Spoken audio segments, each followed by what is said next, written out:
Okay, so super exciting announcements by Aveda. Of course, the company has long been doing this, like, going towards products that are better for the environment. But how long did this entire shift to 100% vegan take for the company? Well, hello and hello to you and hello to everybody. We have been working on this transition towards vegan for 3 years now. And it was for us a very normal next step as we, as a brand, are founded on this environmental mission. So becoming vegan and lessening our impact on the planet uh, was for us an absolute objective and a logical next step. So in these 3 years, what we have done mainly is reviewing more than 900 ingredients that we use in our products. And not because these 900 ingredients were animal derived, quite on the contrary, because up Mhm. until very recently, we were already 100% vegetarian. And the only reason why we couldn't say that we were vegan is because we were using honey, beeswax, and beeswax Mhm. absolute. But we wanted to make sure that these 900 ingredients that we're using up the supply chain were not getting any animal derived ingredients in their processing. Um, Right, so right. that was the main objective, and we went absolutely that extra mile to make sure that we could transparently and very confidently say that we are 100% vegan. Right. I mean, if anyone who watches this at this point doesn't understand how complicated the process is, like product development, like, I can't imagine combing through 900 ingredients. But I think that what consumers might be wondering now is how will this affect production and potentially pricing? Well, the good news is it doesn't, it will not impact pricing because Mm-hmm. it's the right thing to do. It's the logical step for us. So it is who we are and it is in our product. From a production perspective, that as well, that is not that doesn't change that much, other than the fact that where we source our ingredients from, there's now in our 10-point charter that we have on how we formulate products and how we produce products. There's another element that we've added, which is being 100% vegan and making sure that the ingredients that we source, again, from the supply chain up to the farmer, is not using any animal derived ingredients along the side. So they have to be very consistent with our charter. And that makes the list of people that we can source from, of course, Right, a little bit more limited because we right, have very high standards in that sense. right. Okay, so I'm gonna ask what a lot of beauty aficionados might be wondering. Because a lot of people freak out, when they hear the word reformulation or any tweak on their favorite product promptly makes them freak out. Frankly, the same. I feel the same. So, how did you make sure that the formulas that your consumers, that your fans know and love, won't be affected by the shift to going fully vegan? Um, the the first and foremost important answer that I can give you is that going vegan has no impact on the performance Mhm. for the brand, because again, it's not, we didn't have to remove a lot of ingredients. It Right, was a few right, ingredients that we looked at. Secondly, every time that we touch a formula, and that's a commitment that we have with our labs, we have to be at least at the performance that we had. And every time we try to go over and beyond the expectation that a consumer has when they use a certain product. And then what I can also tell you is we have been producing vegan since August of 2019, right, because we wanted to make sure that around the world, the products that are in our locations are 100% vegan. So that is why we are targeting the January date. And in that meantime, they have been tested by 50,000 stylists around the world. So if there would have been any issue, we would have heard about it and we would have solved it. Luckily, We didn't hear any issue, and Right, everything went very, very smooth. right. Maybe we go back to basics. Why is it so important for Aveda to shift to 100% vegan? Why is it so important to have to pour this much effort into sustainability?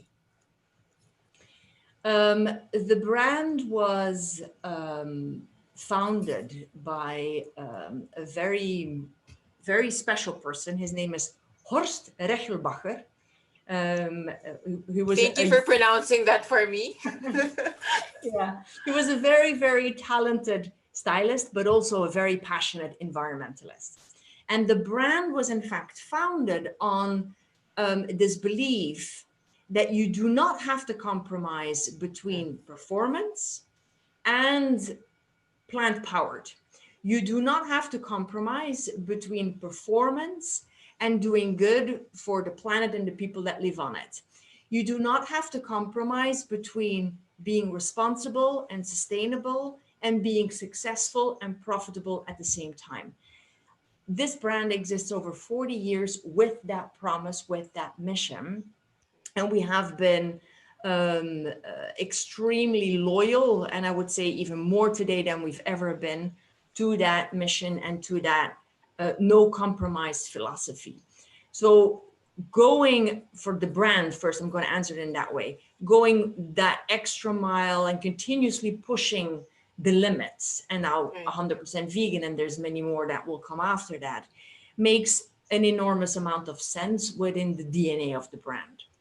Now, on the flip side, we're also seeing in consumer land, with Mhm. our guests, with consumers, this incredible drive, and you must see this as well around you, for ethical consumerism. Right. People vote with their dollars, and Right. they're extremely more than ever interested in the brand and the heart and the soul of the brand, in what the Right. brand truly stands for. In going that extra mile, in providing that vegan formula, that clean and safe formula, is extremely important because people are interested Right. Right. um, in the mission, and also in what is in their product and the ingredients that make that product. Right. That's a really good observation because I feel like people like even me. I'm not really. I'm not as passionate as other people perhaps when you're talking about sourcing, making sure that my products are particularly sustainable or ethical. But I think almost every person at this point tries to look for a brand that sort of makes the guilt a little less pronounced, if that makes sense, just to ethical consumption, I think is what a lot of people are aiming to do now. But I have to ask this because I feel like a lot of people might be skeptical, when a multinational especially announces grand plans, we want to be sustainable. And I think understandably so, right? There's always the skepticism. How does Aveda work through that, right? Because you're a huge brand. You have very lofty goals, frankly. How do you manage that, those expectations, and maybe those doubts as well? It's a very good question. And I think it has all to do with transparency Right. and being extremely open on how we conduct business, or how a brand in general conducts business, Mm-hmm. what they've already accomplished, where we're not, where brands and we are not perfect yet, and where we're working towards. Um, and to give you an example, we launched in the beginning of this year an online ingredient glossary. So when you go on our product pages, individual product pages, you can see what is in our products very clearly. And then you can find out, where is the ingredient? Mm-hmm. Where is it coming from? What does it do? How did we source it? There's 150 ingredients on there right now, and we're continuously building to add um, uh, hundreds of ingredients on there, so that we can be very educational, almost be a guide to people. Right. Because it is a little bit complex out there. There's a lot Right. of brands saying and people saying all kinds of different things. So for us, we're not just only about transparency, we're also about helping people Right. get to learn a little Right. bit better what they're using and Right. what where it is coming from. Right. We also have a very long list of ingredients that we do not use, which is as important as the ingredients that you do Right. use. Right. And there as well, be very transparent about it. You can find it on our website as well. Right. And then in that ingredient glossary topic, um, we're going a step further again, because I can say to you, I'm sourcing this ingredient in a transparent and responsible way, but it's still me as a brand saying it to you, and you still have to Right. trust me that it is right. Right. So we said we have to go one step further, and we recently launched a pilot on blockchain technology. Uh-huh. Do you know what blockchain is? Vaguely. Okay. Um, it's called a ledger. So it lives on the internet. Mm-hmm. The only thing you can do is in a very like objective way, you log information Mm-hmm. of every step of the supply chain on that ledger. It gets closed and you cannot change it anymore. One can go at it and look at the information, but it's unchangeable. So what we Right. did is we followed the whole supply chain of our vanilla bean that comes out of Madagascar, from the Right. 450 farmers up to our factory then in Blaine, Minnesota, and the products it will be in. And we Right. will tell the story of who was it that sold us the product, how much did we pay them, how what is the Right. quality of the ingredient, how many times did it get altered Right. along the way, how many hands did it pass. And that is, in my opinion, the ultimate transparency that we can provide, that Right. is objective. Right. The proof point lays outside of us.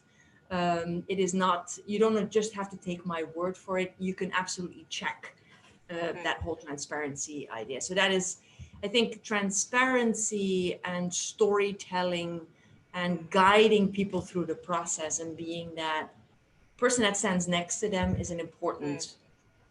important point in that doubt that people could have. Right. And that's interesting that you're more or less like trying to put a face to Correct. the elements behind the products. And I think it's so interesting because, like in the literal early days of beauty, we literally knew where our where the things we were putting on our bodies came from because they came from our backyards, right? And now I find it interesting that brands are doing essentially trying to do the same, like Mhm. making people understand where this component comes from and where that component comes from. Speaking Mhm. of lofty goals for Aveda, feel free to correct me if I got the year wrong, but I believe you said that you have plans to be carbon negative by fiscal year 2024. That's not so far from now. That's like it's 4 years from now. Of course, this I would assume this entails a lot of overhead costs for the company, right? Initial investments. Why is it worth it? Because I mean, I think that's one thing that holds a lot of people back from going towards, for example, sustainable energy, because it entails a lot of initial investments. But why is it worth it for Aveda? Because it is who we are. Right. It is, for us, there is no responsible alternative to doing business other than through the pursuit of these lofty environmental and sustainable goals. And that belief guides every decision that we make. And for us, the ROI on these investments um, are enormous, not just from a business perspective, because we do believe that consumers and our guests will hold brands accountable and at a certain point say, hey, Right. where are you? Right. And Right.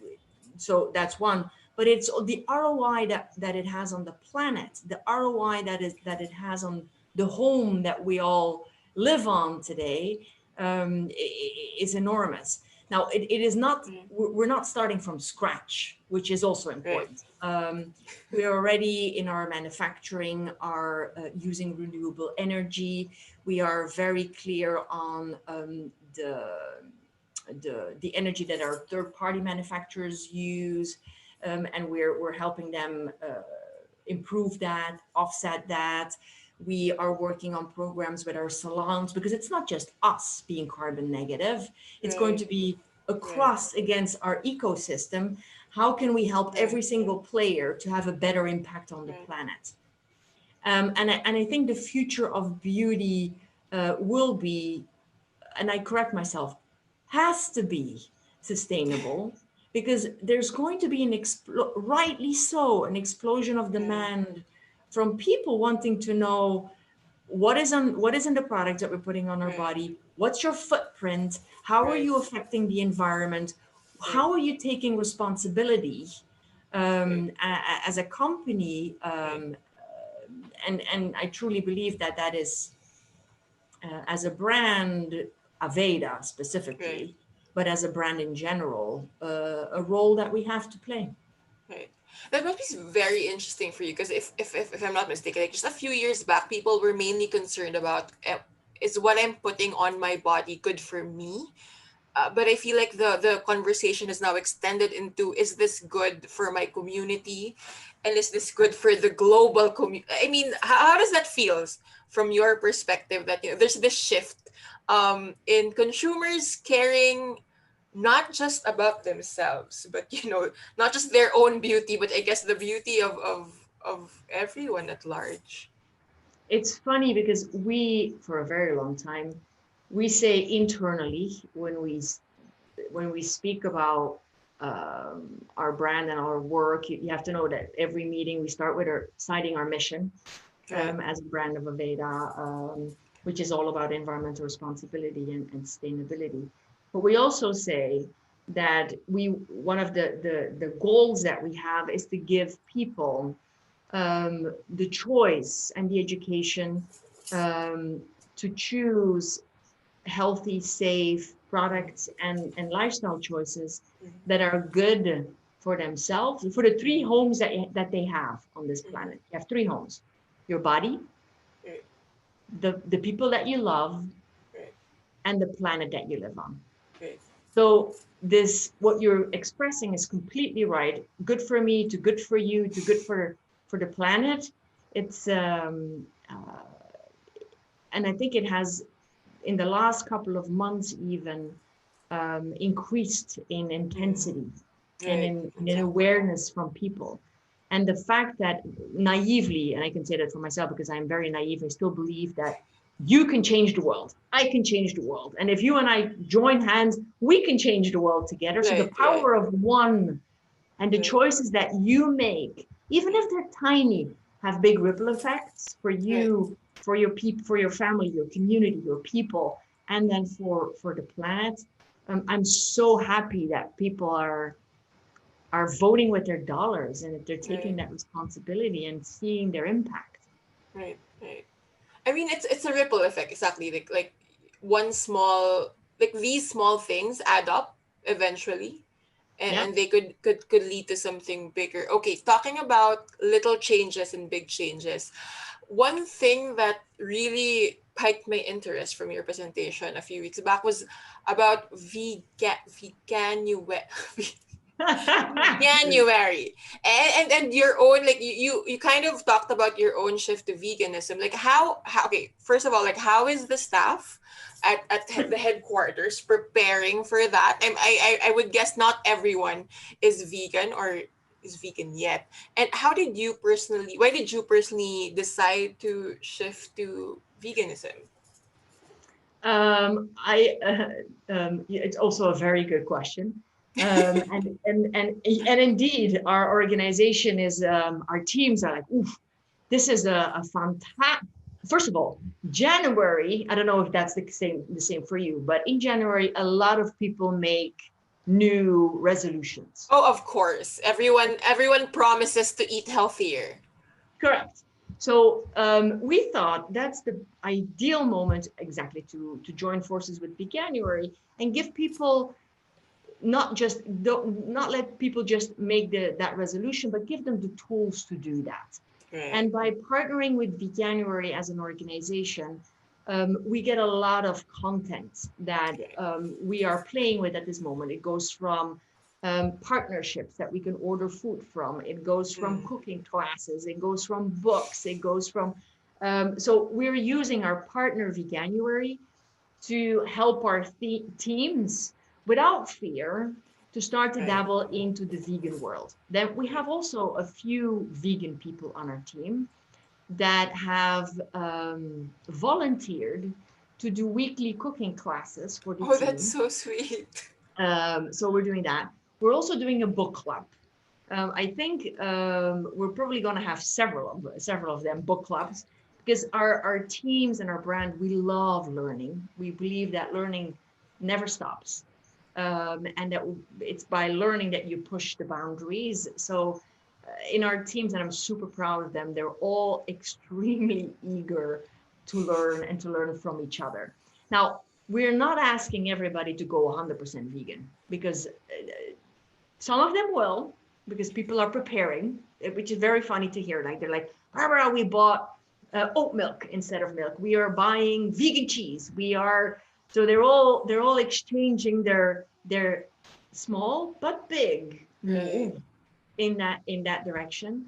And then they're infusing that enthusiasm into their families, with their Right. friends, in our Aveda networks. So I am super inspired, in fact, by what they do. Now myself, I've been vegan for several years, and I've moved in that direction from a health perspective Mm-hmm. because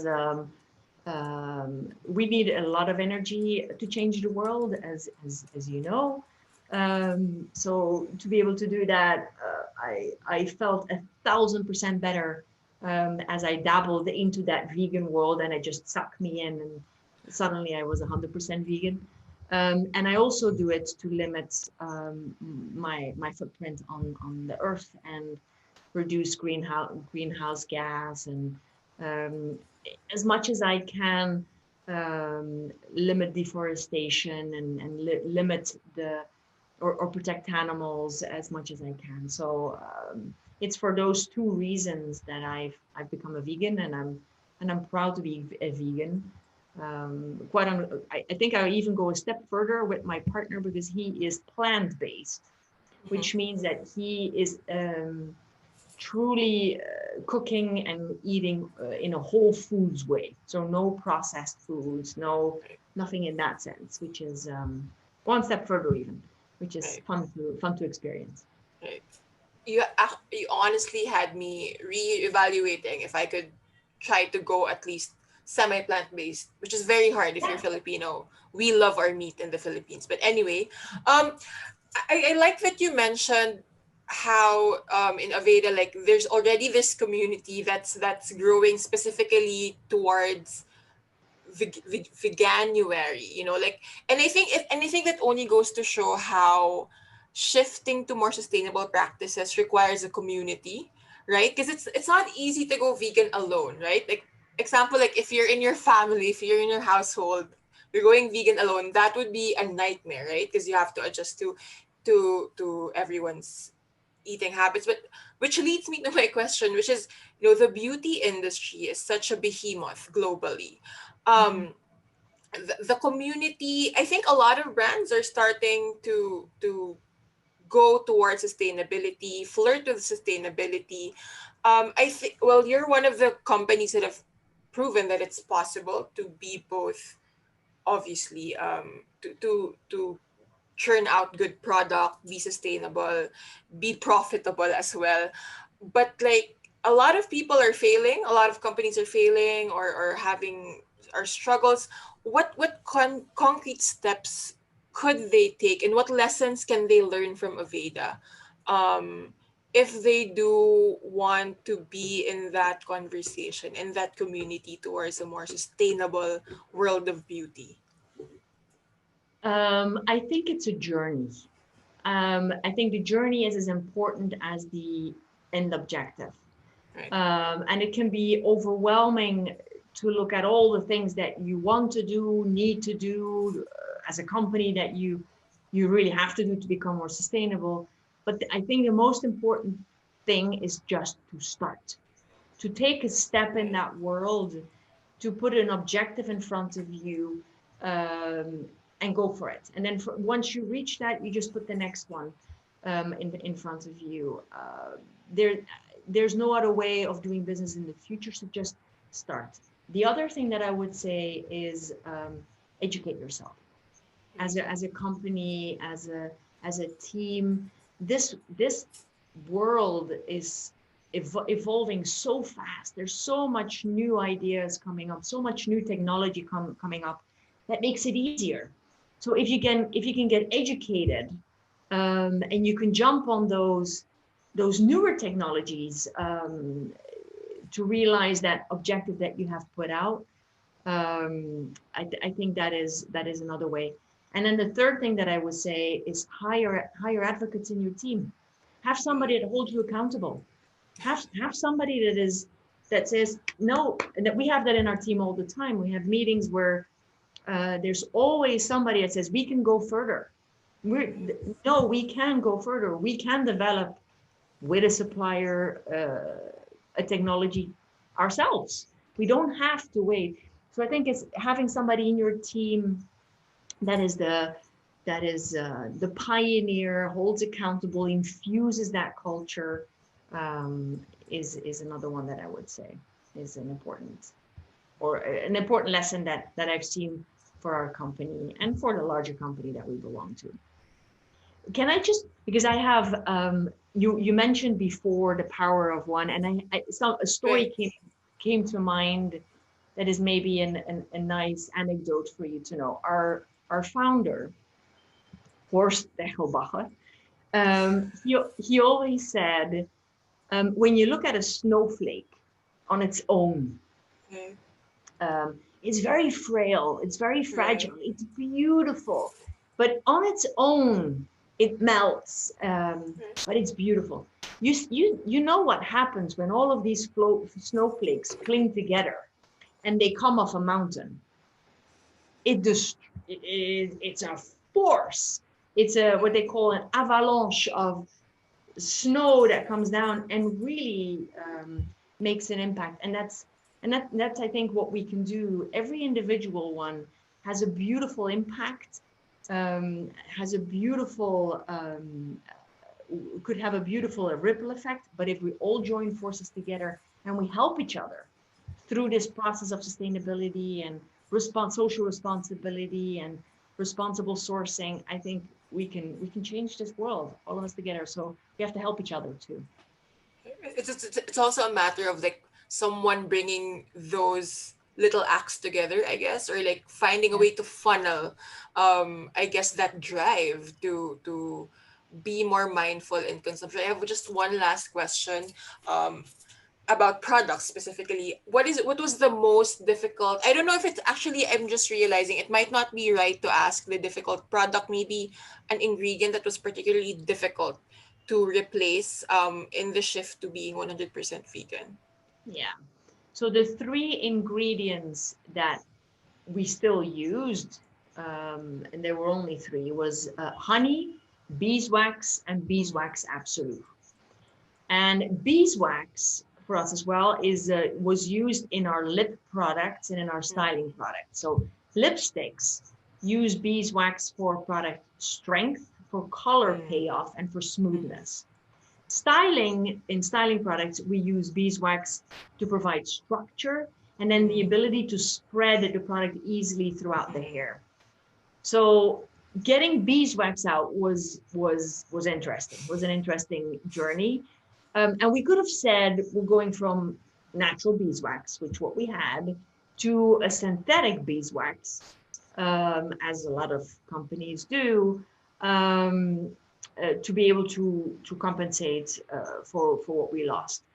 But we don't do synthetics. We don't do beeswax that is based on petroleum. So we had to find our own proprietary blend of naturally derived waxes and butters, which we found and which are beautiful. But that was a bit, I would say, a difficult one. And the other one linked to this is beeswax absolute, and that is used in our aromas. Right. It's an ingredient that is extracted from honeycomb or cakes of beeswax. And you have to imagine it gives this sweet, warm, complex aroma. So when we Right. decided we're going vegan, we have an in-house aroma lab. We have an in-house nose. So they were tasked to create that same beautiful aroma without that very beautiful ingredient. And in the end, we succeeded, no compromise, and these high performance formulations that are sustainably made. So we're truly proud of that. But those were the two difficult ones. I have one last question for you, and I think this will be one of the more difficult ones. What's your favorite Aveda product? Oh God. Are you even can you even choose? But okay, at least top three.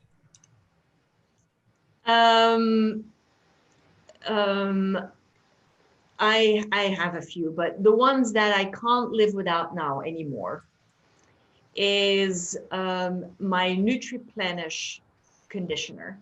Mm-hmm. NutriPlenish is our nutrient-powered hydration hero that we recently launched, vegan, naturally derived, sulfate-free, silicon-free, and I can go on and on and on. But it gives this beautiful hydration that is enriched with oils and butters. It doesn't make your hair heavy. So I love that NutriPlenish conditioner. And then I mask with the Botanical Repair Light Mask. And Botanical Repair, if you haven't tried it, we have to. And I'm looking at my people here, my fantastic Rachel on the call. We have to get you those products. Um, Botanical Repair strengthens and repairs your hair 3 layers deep with proprietary technology. The result is instant. Your hair is like it was never touched before. We have a professional service that they do in the salons that makes your hair 5 times stronger after 10 minutes. It is a game changer. So those are my two hair products. And then I would say, as you asked for my top three, I can go on and on, but as you asked for my top three, is my hand relief serum, Oh. um, which is a non-sticky, highly concentrated caring serum that I apply before I go to bed on my hands. And it is there as well a game changer, specifically in these times that we wash our hands a lot. I was gonna say exactly. Yeah, yeah. Okay, because I mean, of course, how else? There's no better way for people to get into Aveda products than getting recommendations from you. Oh, thank So you. yeah, Thank you for asking. that's it. Thank you for your time. That was so enlightening, honestly. Oh, thank you. That Thank was you for so having us. And thank you for your interest in this brand and everything that we're doing. right. And I truly hope that you can try our products, that you can experience yourself that there's no Yes, compromise between natural, vegan, and high performance. my hair is horribly damaged. If you don't notice, it is colored purple. It is a result of the pandemic and the quarantine. So, I won't hold you anymore for your time. Thank you, Barbara, for the You're interview. you're very, very welcome. It was my pleasure.